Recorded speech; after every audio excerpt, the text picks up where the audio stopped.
తెలంగాణ గుండెకాయ సచివాలయంలో పనిచేయడమే కాదు, మారుమూల ప్రాంతాలలో మీరు పనిచేయబోతున్నారు. రేపటి నుంచి మా ఆడపిల్లలు అందరూ అత్తగారింటికి పోతారు. ఉద్యోగం వచ్చింది కాబట్టి పెళ్లి చేసుకొని వాళ్ళ జీవితంలో అత్తామామలు వస్తారు. మరి అత్తమామలనే చూసుకోవాలి, తల్లిదండ్రులను చూసుకునే బాధ్యత లేదా అని మీరు అనుకుంటే, ఈనాడు తల్లిదండ్రులు కొడుకైనా బిడ్డైనా సమానంగా చూసుకుంటారు. మా ఆడపిల్లలందరికీ నేను సూచన చేస్తున్నా, మీరు అత్తగారింటికి వెళ్ళిన అమ్మ నాయనను మంచిగా చూసుకోండి, మీరు బాధ్యతగా తీసుకోండి. ఇక మా సోదరులకు చెప్తున్న, కట్నాలు వస్తాయి, కార్లు వస్తాయి, అత్తమామ వస్తారు. ఇప్పటి వరకు ఉన్న అమ్మ నాయననేమో చేదవుతారు, కొత్తగా వచ్చిన అత్తమామనేమో తీపి అవుతారు. నేను చాలామందిని చూస్తున్నా. అత్తమామను మంచిగా చూసుకోవద్దని నేను అనను, మీ కట్టుకున్న సతీమణితోని మీరు బాగుండొద్దని నేను చెప్పను. కానీ మీరు అధికారులు అయినంటే మీ తల్లిదండ్రుల యొక్క కష్టము శ్రమ వాళ్ళ రక్తాన్ని చెమటగా మార్చి మిమ్మల్ని భుజాల మీద మోసిండ్రు కాబట్టి ఇవాళ మీరు అధికారులు అయ్యింది. మీ తల్లిదండ్రులను మరవకండి, వచ్చిన ఊరును కన్న తల్లిదండ్రులను మరవకండి, మన నేపథ్యాన్ని మరవకండి.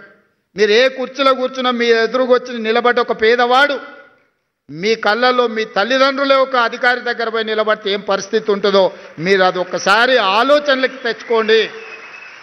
సహాయం, నిస్సహాయంగా మన దగ్గరకు వచ్చేవాడికి సహాయం చేయడమే మన బాధ్యత.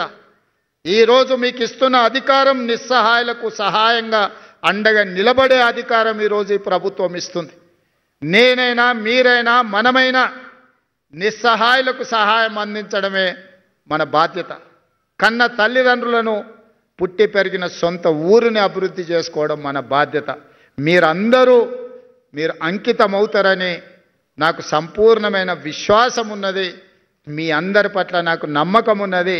మీరందరూ పెద్ద ఎత్తున చప్పట్లు కొట్టి నాకు మాట ఇవ్వాల్సిందిగా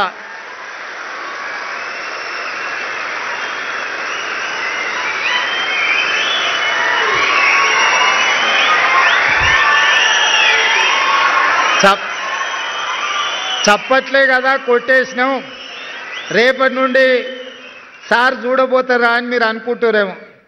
తప్పకుండా చూస్తా. ఎవరన్నా తల్లిదండ్రులను చూసుకోకపోతే మీ జీవితంలో 10-15% కోత చేసి మీ తల్లిదండ్రుల ఖాతాలు వేస్తా.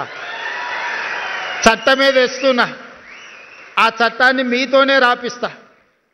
తల్లిదండ్రులను చూసుకోని వాళ్ళ జీతాల నుంచి 10-15% జీతంలో కోత విధించి మొదటి నాడు మీ అకౌంట్లో ఎట్లయితే జీతం పడుతుందో మీ జీతంలో నుంచి ఆడబిడ్డ అయినా మగబిడ్డ అయినా ఆ జీతం తల్లిదండ్రుల ఖాతాలకు పోయేటట్టు ఖాతా తెరిచి మీ జీతాలు మాత్రం అక్కడికి బదిలీ చేస్తా.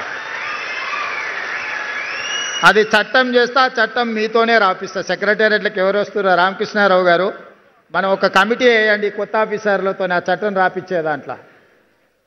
మళ్ళీ వాళ్ళు మాకేం తెలియదు అందులో ఏముందో అంటారు. కాబట్టి ఇందులో నుంచి సెక్రటేరియట్కి వచ్చే ఆఫీసర్స్ ఎవరైతే ఉన్నారో వాళ్ళతోనే ఒక గ్రూప్ ఆఫ్ ఆఫీసర్స్తో ఒక కమిటీ వేసి బేసిక్ డాక్యుమెంట్ వాళ్ళతోనే తయారు చేయించండి. అప్పుడు మేము చేసిన చట్టం ఖచ్చితంగా అమలు జరుగుతుందని వాళ్ళకి నమ్మకం వస్తుంది. అదేవిధంగా గతంలో ఉన్న పరిస్థితిని ఒక చిన్న ఉదాహరణ ద్వారా మీకు చెప్పదలుచుకున్నాను. ఎందుకంటే రేపటి నుంచి మీరు చూడబోతున్నారు కాబట్టి. త్రిలింగ దేశం అని ఒక దేశం ఉండేది. ఆ దేశానికి రాజు చంద్రసేనుడు. ఆ చంద్రసేనుడికి ఓ కొడుకు అల్లుడు ఉన్నాడు, రామసేనుడు, హరిసేనుడు. రామసేనుడికి ఒకటే కోరిక, ఎట్లన్నా చేసి చంద్రసేనుడిని ఆ కృష్ణుడి నుంచి దొబ్బి కింద పడేసి అందులో కూర్చోవాలి. దానికోసం అన్ని రకాల ప్రయత్నాలు చేసిండు. ఇంట్లో అమ్మతో చెప్పించండు, భార్యతో చెప్పించండు, చుట్టాలతో చెప్పించండు, తండ్రికి ఎన్ని చెప్పించినా ఇంక ఇది జరుగుతలేదు.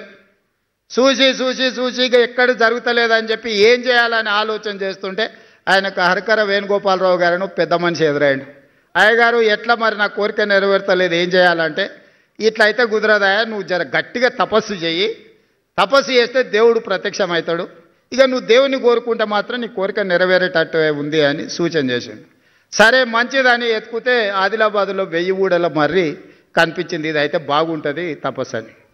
రామసేనుడు పోయి 1000 ఊడల మర్రి కింద కూర్చొని ఇక కఠోరమైన తపస్సు తంత్రాలన్నీ చదువుతుంటే ఇక మొత్తం త్రిలింగ దేశంలో ఉన్న అందరికీ నిద్రలేని పరిస్థితులు వచ్చినాయి. ఈ లోపల హరిసేనుడుకు